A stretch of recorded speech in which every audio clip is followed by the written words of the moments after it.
Assalamualaikum warahmatullahi wabarakatuh. Saya Muhammad Al-Fatiri Putra ingin mempresentasikan tentang tugas 2 dari mata kuliah ICT Technopreneurship and Leadership tentang rangkuman materi 1 sampai 15. Materi 1 ini saya mengambil 3 poin. Yang pertama, definisi teknopreneur, yang kedua perbedaan usaha kecil entrepreneur, perbedaan usaha kecil entrepreneur tradisional dan teknopreneur.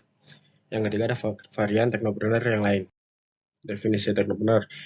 Menurut Webster Dictionary pada tahun 2005 membedakan definisi entrepreneur dengan teknopreneur dalam bidangnya yang lebih spesifik ke arah teknologi yang tinggi. Bila entrepreneur didefinisikan sebagai seorang yang mengorganisasikan manajemen dan mengambil resiko dari suatu perusahaan, maka Webster Dictionary mendefinisikan teknopreneur sebagai seorang entrepreneur di mana bisnisnya melibatkan teknologi yang tinggi.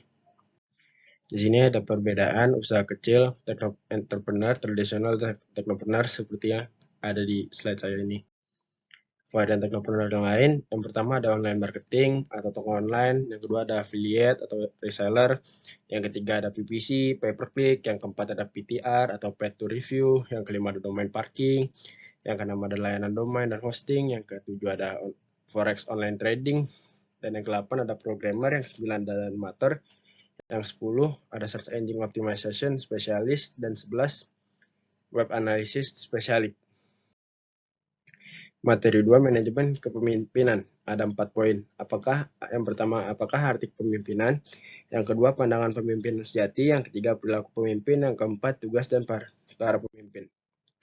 Apakah arti kepemimpinan? Menurut sejarah, masa kepemimpinan muncul pada abad 18. Ada beberapa pengertian dari kepemimpinan antara lain.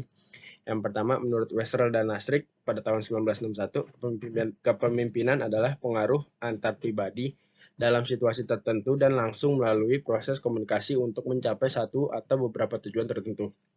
Dan menurut Hamel dan Kons pada tahun 1957, kepemimpinan adalah sikap pribadi yang memimpin pelaksanaan aktivitas untuk mencapai tujuan yang diinginkan. Pandangan pimpinan sejati, yang pertama itu ada bawahan adalah sebagai aset utama pada lembaga. Yang kedua, mereka bukan sekedar alat, melainkan manusia yang bermartabat. Yang ketiga, mereka harus senantiasa diakui. Yang keempat, mereka membutuhkan perhatian, rasa keadilan, kejujuran, dan masa depan yang lebih baik. Yang kelima, mereka membutuhkan kehangatan dalam pergaulan. Perilaku pemimpin. Perilaku pemimpin menyangkut 2 bidang utama, yaitu berorientasi pada tugas, yang menetapkan sasaran, merencanakan, dan mencapai sasaran. Yang kedua, berorientasi pada manusia yang memotivasi dan dalam membina hubungan manusiawi. Tugas dan peran para pemimpin. Menurut James Aston, tugas utama seorang pemimpin ialah pemimpin bekerja dengan orang lain. Yang kedua, pemimpin adalah tanggung jawab dan mempertanggungjawabkan atau akuntabilitas. Yang ketiga, pemimpin harus berpikir secara analitis dan konseptual. Yang keempat, pemimpin adalah seorang mediator. Yang kelima, pemimpin adalah politisi dan diplomat. Materi 3, manajemen risiko. Ada 4. Yang pertama, apakah situasi berisiko itu? Yang kedua, motivasi pengambilan risiko. Yang ketiga, ada 3 hal yang dapat menjadi bahan pertimbangan. Yang terakhir ada tips menghadapi risiko. Definisi risiko, suatu ketidakpastian di masa yang akan datang, suatu konsekuensi yang memunculkan dampak yang merugikan. Apakah situasi yang berisiko itu? Situasi berisiko dapat terjadi jika Anda memilih suatu pilihan antara 2 alternatif atau lebih yang hasilnya tidak diketahui. Motivasi pengambilan risiko menginginkan pengembalian yang sepadan atau return. Ada beberapa alasan ketika seorang mengambil risiko. Yang pertama, seorang berani mengambil risiko karena mengharapkan atau ingin mendapatkan keuntungan yang sebanding dengan pengorbanan yang telah dilakukan. Dan yang kedua, seorang berani mengambil risiko karena faktor keterpaksaan atau kepepet. Hal ini disebabkan situasi atau kondisi yang mengharuskan orang tersebut mengambil risiko. 3 hal yang menjadi bahan pertimbangan. Yang pertama ada hadapi ketakutan Anda. Yang kedua melakukan counter, berisikan sisi positif yang lebih banyak dari sisi negatif. Yang ketiga ada komitmen pada diri sendiri. Tips menghadapi risiko ada 4. Yang pertama, pahamilah bahwa risiko yang Anda hadapi bukanlah penghambat untuk maju. Yang kedua, Tidak perlu panik ketika menghadapi risiko. Yang ketiga, dari risiko yang telah teridentifikasi, tentukan seberapa sering risiko tersebut muncul. Yang keempat, tentukan juga seberapa besar potensi dampak yang mungkin terjadi dari risiko yang teridentifikasi. Business plan, materi 4. Yang pertama ada perencanaan. Sangatlah penting bagi kesuksesan suatu usaha. Yang memperlihatkan 3 hal penting, yaitu yang pertama, kemana kita akan menuju, kedua, di mana posisi kita sekarang, ketiga, bagaimana kita akan mencapai tujuan tersebut dari posisi sekarang. Peluang dan tawaran, menggambarkan peluang yang ada dalam bisnis yang diusulkan. Sebutkan permasalahan yang ada pada saat ini dan gambarkan produk atau jasa yang berpeluang untuk menjawab permasalahan tersebut. Menggambarkan daerah kegiatan atau lokal, nasional, dan internasional yang berpotensi menjadi target disertai alasannya. Menjelaskan apa yang diharapkan dari investor atau mitra kerja dan apa yang ditawarkan pada investor atau mitra kerja sebagai balasannya. Tawaran tersebut misalnya investor diberikan lisensi, dibantu untuk pemasaran, keuntungan yang dapat diperoleh, dan sebagainya. Analisa keunggulan bersaing. Ada 3 nih. Yang pertama, potensi keunggulan bersaing, potensi keunggulan bersaing. Itu ada keahlian, teknologi, dan sumber daya dan lain-lain. Yang kedua ada posisi keunggulan bersaing. Kapan, di mana, dan bagaimana kita akan bersaing. Yang ketiga ada kinerja yang dihasilkan. Itu ada kepuasan, loyalitas, market share, dan keuntungan. Formulasi strategi. Dari hasil analisa situasi di atas, perlu diinformasikan suatu strategi yang akan dilakukan dalam bidang pemasaran, produksi, dan pembiayaan. Perencanaan strategis dimulai dengan penentuan tujuan. Tujuan atau sasaran menyatakan apa yang akan diraih dan kapan hasil dapat diperoleh. Strategi menyatakan bagaimana hal tersebut akan dapat terjadi. Financial plan memberikan penjelasan mengenai kebutuhan modal, biaya produksi, biaya lain yang dibutuhkan, cash flow, besarnya return atau IRR, dan NPV dari pendanaan yang akan dikeluarkan. Harus dikemukakan asumsi-asumsi yang digunakan dalam perhitungan. Perlu mempertimbangkan beberapa skenario kejadian, best, worst case, dan lain-lain. Sangat tergantung dari rencana, tindak, atau kegiatan yang akan dibuat. Analisa risiko. Risiko itu menggambarkan risiko yang mungkin terjadi. Penanggulangan dari risiko, bagaimana risiko tersebut akan ditangani.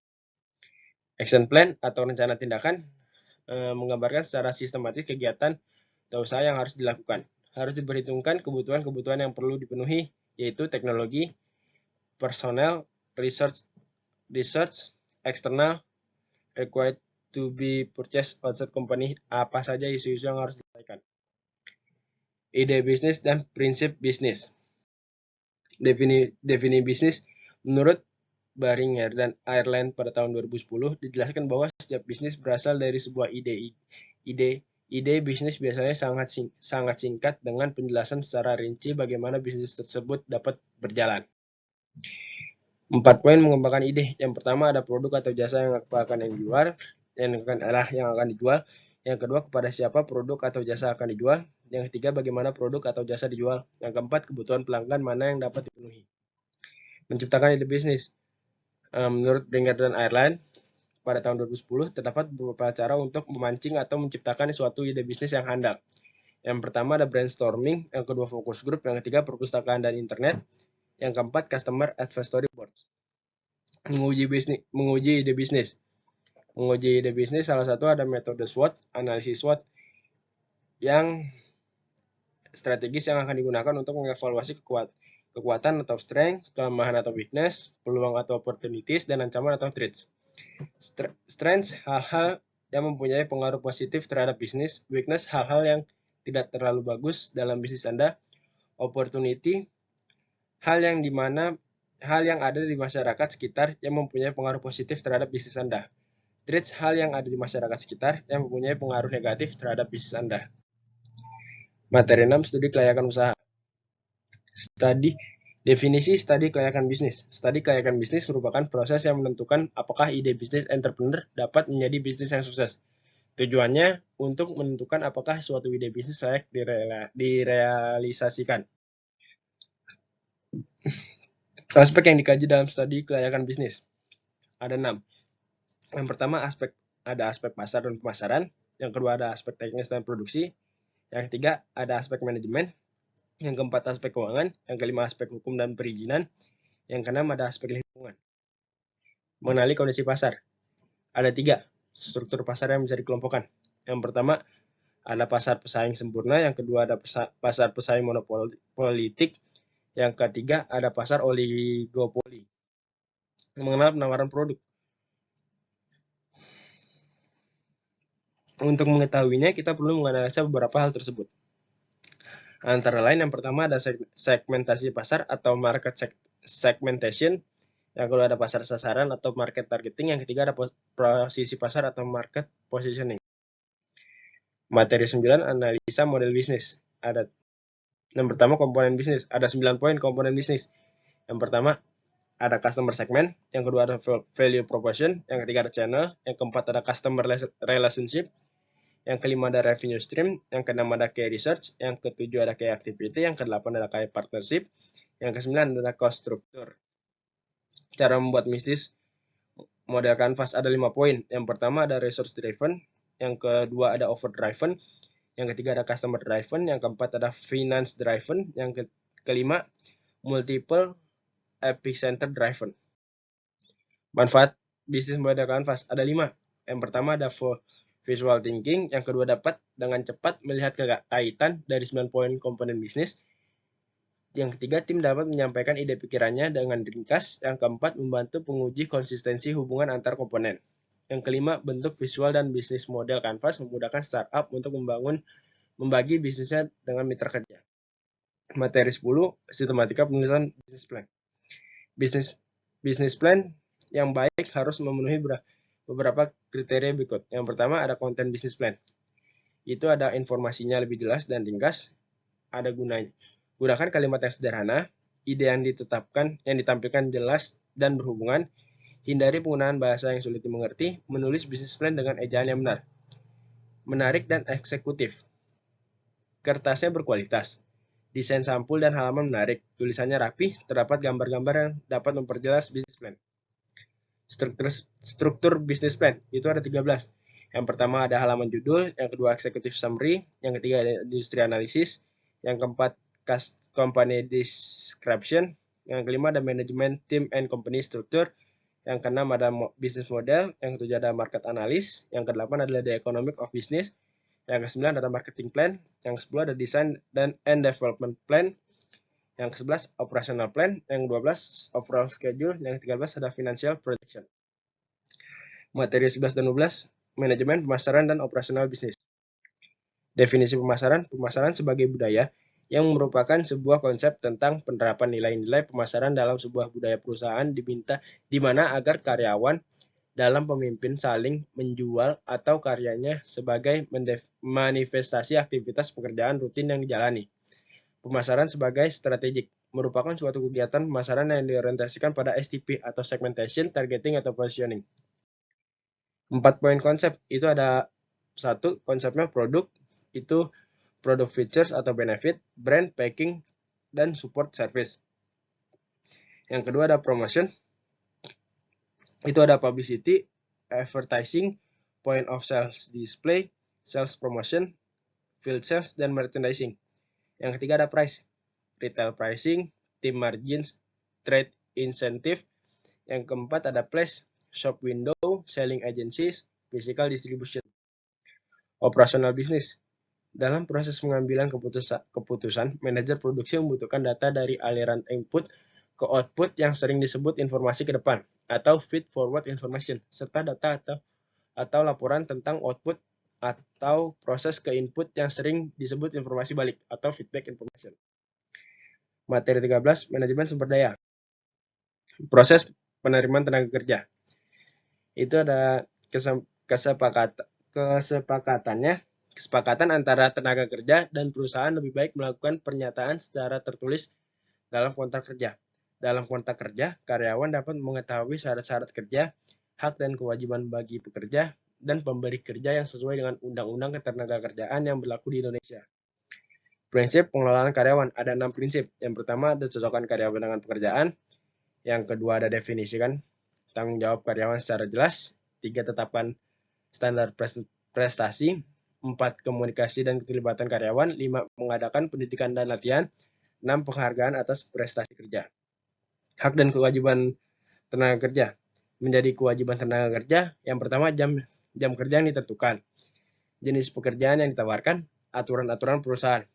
Menjadi hak tenaga kerja yang diatur oleh undang-undang adalah gaji pokok, tunjangan atau tunjangan jabatan, uang makan atau transport atau cuti. Yang keempat ada lembur atau insentif atau bonus. Yang kelima PPh 21. Yang keenam ada BPJS ketenaga kerjaan. Yang ketujuh ada iuran pensiun. Materi 14, analisa biaya dan keuangan. Analisa biaya. Analisa biaya dapat diartikan sebagai metode untuk mengetahui jumlah total biaya dalam bisnis. Analisa biaya dilakukan bisnis memiliki manfaat, yaitu 1. Mampu menentukan harga produk yang sesuai. 2. Sebagai panduan dalam mengendalikan biaya. 3. Sebagai panduan dalam perencanaan. Biaya produksi. Biaya produksi di sini bukan hanya biaya produksi dalam satu periode. Perusahaan perlu mengetahui mengenai besaran biaya produksi per unit untuk membantu di dalam penempatan harga dan melakukan kontrol. Otomatis jika kita membuat persamaan, maka biaya produksi bisa dibuat persamaan.